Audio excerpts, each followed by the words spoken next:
총상과 별상, 육상원흉 중에서 총상과 별상이라는 이야기를 해드렸고 그 다음에 4가지 이야기 계속 해드릴게요.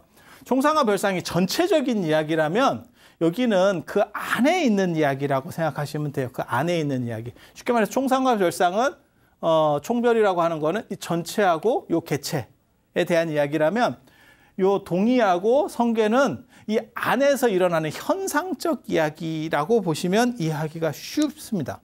쉽습니다. 그래서 동의라고 하는 건 뭐냐면 이 안에 우리가 겪고 있는 이 현상 안에 여러 차별들이 존재하고 있잖아요.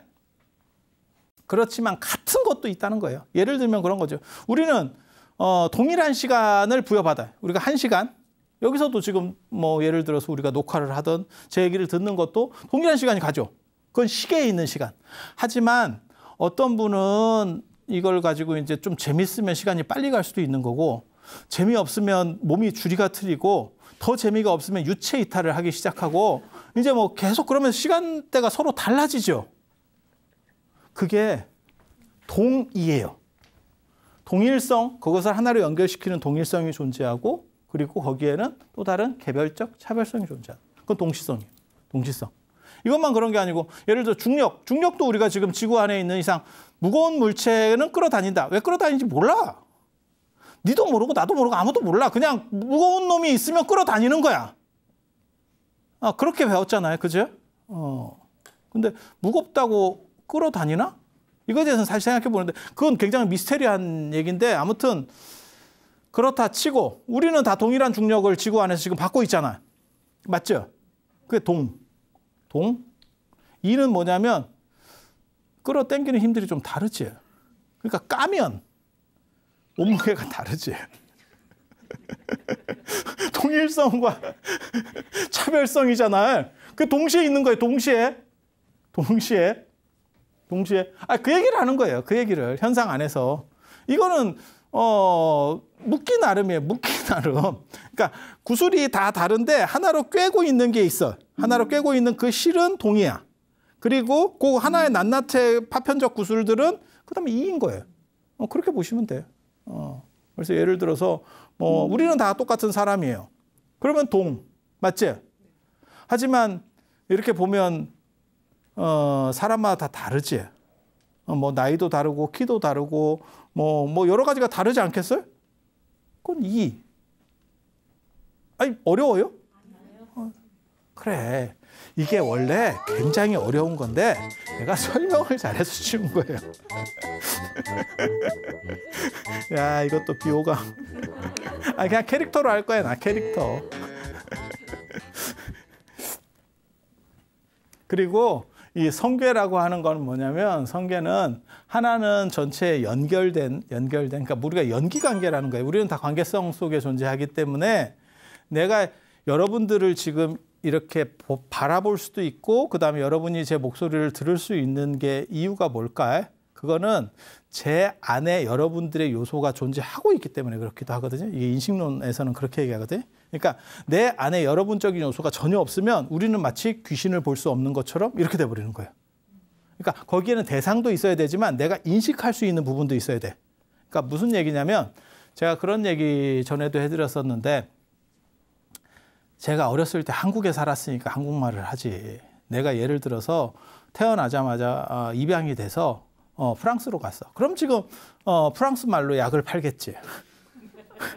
이 속성은 그대로 있을 거 아니에요? 그럼 또 이제 불어로 꿍시렁꿍시렁 거리고 있겠지. 아니 제가 만약에 입양을 아프리카로 갔어. 그럼 아프리카 말을 하고 있었을 거 아니에요? 제 머릿속인지 뭐 가슴속인지는 잘 모르겠지만 제 안에는 모든 언어 카드가 내장되어 있는 거라니까. 맞죠? 아니 그렇잖아요. 이게 내장이 안 돼 있으면 이제 쉽게 말해서 나는 한국말은 내장돼 있고 영어는 내장돼 있고 불어나 독일어는 내장이 안 돼 있어. 그러면 제가 독일에 입양되잖아요. 다 벙어리가 되는 거야. 이게 근데 우리한테는 그게 다 있는 거예요. 모든 인간한테 다 있는 거예요. 공통으로 깔려 나온 거야. 그러니까 그 세상에 가서 계속 굴르기만 하면 언어가 되는 거잖아요. 언어는 선택이 아니잖아요. 음식도 마찬가지예요. 음식도 마찬가지야. 뭐 한식이 뭐 맛있어요. 그거는 웃기는 소리고. 왜? 그냥 우리가 많이 먹은 거를 선호하는 것뿐인 거지. 아니 서양 사람한테 한식만 계속 먹여봐. 그러면 고문이지. 아니 그렇지 않겠어요? 그러니까 자기가 뭘 먹었느냐로 결정되는 거지. 그러니까 저희가 그런 얘기 하잖아요. 어렸을 때 무엇을 먹었느냐가 굉장히 중요하다. 제가 전에도 그런 얘기 잠깐 해드렸어요. 저는 외국에 나가면 밥을 찾는 게 아니고 라면을 찾는다. 라면 금단 증상이 일어나면서 이제 문제가 생긴다. 왜? 박정희 대통령께서 쌀이 부족해서 쌀이 부족한 상황을 만회하려고 혼분식을 장려하고 라면을 어렸을 때부터 하필 그 세대에 제가 먹었던 세대야. 그래서 라면을 무진장 어려서 먹다 보니까 이제 외국에 나가면 라면이 끌리더라. 고향의 맛 라면, 어머니의 손맛 농심 이렇게 되는 거예요. 이게 굉장히 재밌는 거예요. 아니 그러니까 뭘 얘기하고 싶은 거냐면 모든 음식에 대한 게 우리에게 내장돼 있다. 그 말을 하고 싶은 거예요. 그래서 만약에 제가 어렸을 때부터 입양을 가서 내가 만약에 독일에 입양을 갔어. 그럼 햄을 먹고 있었겠지. 아니 그렇지 않아요? 내가 이태리에 갔어. 그럼 피자, 야 며칠 안 먹었더니 야 피자가 땡긴다. 이렇게 생각을 할 거 아니에요. 그러니까 결정성이 아니고 실제로는 그 전체가 다 깔려서 나오고 그것이 어떻게 선호하느냐에 따라서 이렇게 누적된 거죠. 그건 업설이에요. 하나하나의 행위들이 이렇게 누적돼서 어떤 에너지를 만들어내는 거죠. 그렇게 해서 내가 외국에 나갔더니 라면이 먹고 싶어. 그다음에 연세 드신 분들은 외국에 나갔더니 김치하고 밥을 먹었으면 좋겠어. 라고 하면 그걸 업력이라고 합니다. 업이 누적돼서 어떤 에너지를 만들어내는 거죠. 내가 그것을 의지를 반하려고 해도 한 방에는 뒤집을 수가 없어요. 담배도 그런 거고 다 마찬가지예요. 술도 그런 거고 다 마찬가지예요. 내가 선택해서 조금씩 업을 쌓아놨고 그 다음에 그것이 어떤 에너지로다가 작동하기 시작하면 내가 한 거에서도 못 이기죠. 내가 스스로 못 이기죠. 아니 그런 거 주변에서 보잖아요. 이 연결성이라고 하는 것은 건 관계성인 거고 그 관계성이라는 것은 내 안에도 존재해야 돼요. 대상만 있다 그래서 이 관계가 이루어지는 게 아니에요. 그래서 제가 여러분들의 말을 알아듣고 그 다음에 그런 것들도 사실은 다 그리고 제가 여러분을 볼 수 있는 것도 마찬가지예요. 여러분과 저의 관계성이 기본적으로 저한테 내장되어 있는 거예요. 내장되어 있는 거예요. 그래서 이걸 관계성 중심으로 전체의 연결 관계성 중심으로 보면 성. 그렇지만 이게 연결되어 있기 때문에 그 개체성을 잃어버렸느냐? 아니야. 그 개체성을 잃어버린 게 아니야. 그 개체성은 또 독립적으로 닫혀 있어. 닫혀 있어. 라고 말하면 돼. 이렇게 가는 거예요. 그리고 여기서 핵심은 이 앞에는 다 통일성인 거고 이제 눈치가 빠르신 분은 아시겠지만 이건 다 통일성을 얘기하는 거고 이게 다 개별성이에요. 개별성을 얘기하는 이 두 가지가 대등관계여야 되는 거예요. 서로 무너지지 않고. 그러니까 통일성이라고 하는 것이 이루어지는 것은 개별성이 개별적 존재로서 존재하기 때문에 그게 화엄사상이에요. 만약에 통일성을 강조하면 그건 제국주의적 같은 이런 관점이 되는 거예요. 그 다음에 유신론적 같이 되는 거죠. 신이라고 하는 절대점은 있는 거고 인간이라고 하는 건 별 볼 일이 없는 거야. 하지만 화엄에서는 뭐라고 얘기하는 거냐면 통일성과 개별성이 서로 대등관계인 거예요. 대등관계. 그리고 완전 대등관계면 어떤 일이 벌어지느냐? 아까 무한에서 얘기한 것처럼 서로가 서로를 포함할 수 있는 거죠. 서로 포함할 수 있는 거죠. 그래서 이 여섯 가지가 그냥 각각으로 설명되는 게 아니고 둘씩 묶여서 설명이 되는데 이 여섯 가지가 전체가 하나가 다섯을 다 포함할 수 있대. 나는 여기에 대해서는 그렇게까지 동의하지는 않는데. 이 5개를 포함하고 이거는 이거를 뺀 이 4개하고 이거를 포함하고 이런 식으로. 그래서 육상 원흉이에요. 원흉하다고. 네. 전체가 하나씩 다. 마치 모든 숫자는 아까 얘기한 것처럼 무한이기 때문에 숫자일 수 있는 것처럼 그렇게 얘기를 하는 거예요. 근데 왜 저기에 동의하지 않는다고 얘기하는 거냐면 사실 총상하고 별상은 동상, 이상, 성상, 괴상보다 관점이 좀 달라요. 이런 걸 보고 조금 유식한 말로 논리적 층위가 다르다라고 얘기하는 거거든요. 근데 저거를 잘 지적을 안 하는 것 같기도 하고 모르겠어요. 제가 잘 몰라서 내 소견이 짧아서 그런가 싶기도 하고. 만약에 저한테 저거를 육상을 설명을 해라. 육상 원흉을 설명을 하라. 그럼 저는 저렇게 설명 안 했을 거예요. 제가 만약에 지엄 스님 제자였으면 난 생각을 좀 달리 했을 것 같은데. 이거는 똑같이 냅두고 이건 똑같이 냅두고 이거는 공간성으로 공간성에서 전체성과 그러니까 쉽게 말해서 모든 것을 이렇게 통일할 수 있는 것과 개별성.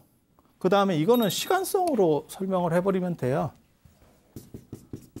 그러니까 전체가 있고 하나는 공간, 하나는 시간.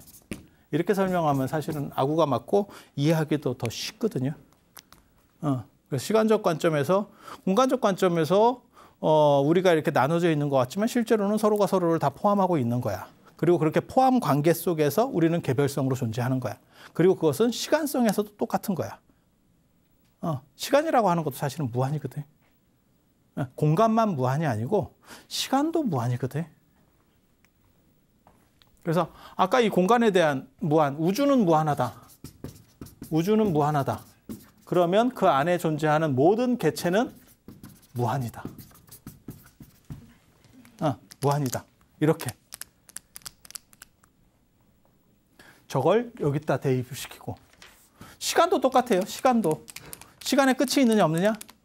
빅뱅이라고 하는 게 있어요. 빅뱅이 있으면 공간에도 끝이 있고 시간에도 끝이 있거든요. 근데 빅뱅설이라고 하는 건 사실은 창조론에 맞춰놓은 설이에요. 그게 과학적인지 어쩐지 정확하게 판단하기가 굉장히 애매합니다. 어느 한 지점에서 시작한 때가 있대. 장소도 있고 쉽게 말해서 공간도 있고 그전에는 공간이 없었던 거죠. 한 점에서 다 시작된 거니까. 그다음에 시간도 있고. 그렇게 해서 시작이 됐대. 그건 뭐냐면 창조론 개념이거든요. 근데 불교도 비슷한 얘기를 해요. 그게 틀렸다라고 얘기 안 해. 그렇게 되고 이렇게 해서 확장된 뒤에 다시 그게 어느 정도 시간이 흐르면 수축된대. 그렇게 다시 한 점으로 돌아가고 또 한대. 그러면 윤회예요. 그러면 윤회예요. 그러니까 세 개의 윤회.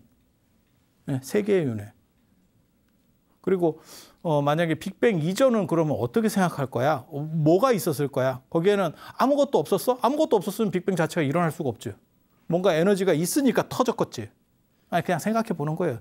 누구도 몰라. 왜냐하면 이거는 증명할 수 있는 게 아니고 그냥 추론해 볼 수 있는 영역이거든요. 그래서 과학도 객관적 과학이 아니고 사고 과학이에요. 그러니까 생각해 볼 수 있는 과학 영역인 거지 실제로 그걸 누가 뭐 봤어, 뭘 어떻게 했어, 뭐 방법이 없잖아.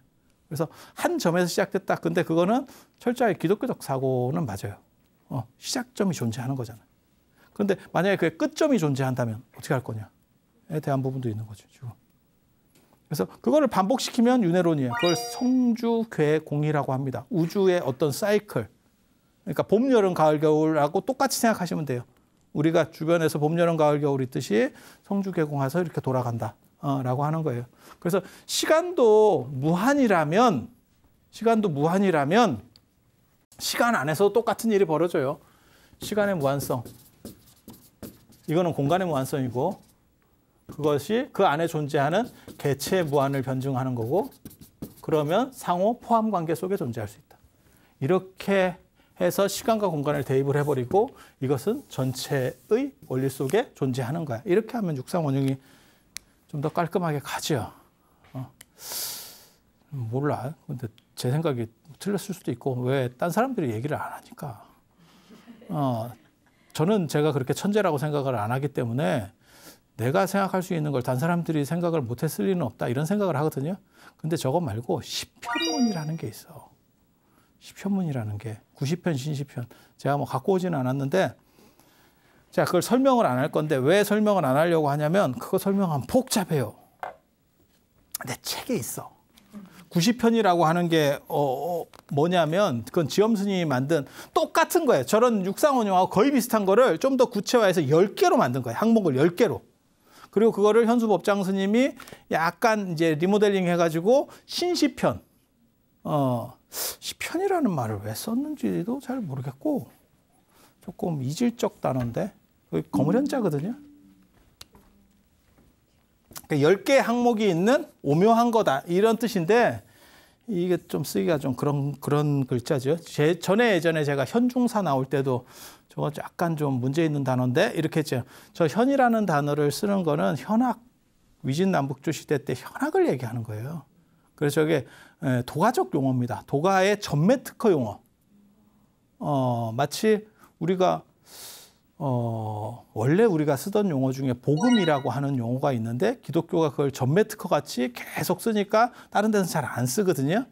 그런데 저 용어를 쓰죠. 저런 현자를. 저거는 도가, 그다음에 신도교 이런 데서 주로 쓰는 용어인데, 그러니까 삼면학이라고 하는, 전에 제가 설명해 드렸어요. 노자, 장자, 주역. 이런 것들을 다루는 데서 쓰는 용어인데 저걸 썼다라고 하는 거는 무엇을 의미하느냐?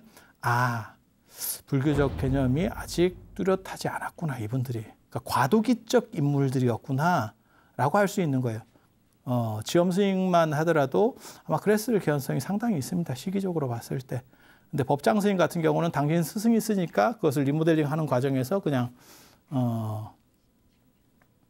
시편으로 썼겠죠. 신시편으로. 90편 신시편. 몰라.